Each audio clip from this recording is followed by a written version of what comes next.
Di Bravo ni teman-teman, kita kena ada success story kita sendiri, betul tak? Kita kena ada success story kita. Supaya apa teman-teman?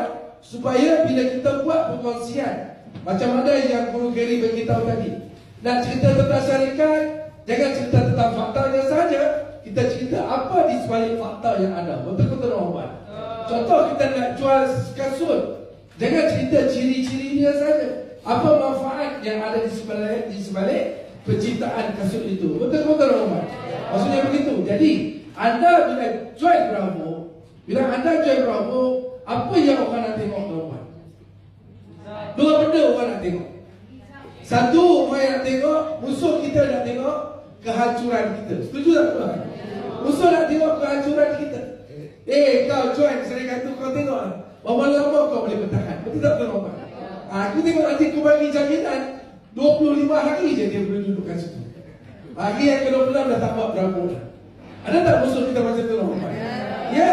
Dan yang kedua teman-teman, kita nak desainkan diri kita menjadi seorang apa teman-teman? Menjadi seorang apa? Selain dari jutawan tu terlalu tinggi sangat dah. Anda kena desain diri anda, sebagai apa teman-teman? Sebagai apa? Sebagai player hidup. Sama-sama saya? Ini, anda bukan sekadar jadi CS tau. Anda kena jadi seorang apa teman-teman? Player. Bukan sekadar leader. Anda kena jadi player. Player means that kalau kita dapatkan dia tu Ronaldo, kita tahu dia ada ilmu, dia ada skill, dan dia juga ada attitude. Betul teman-teman? Bila jadi player ni, selalu saya bilang apa teman-teman? Kena ada knowledge. Betul tak? Kena ada apa teman? Knowledge. Knowledge dia apa?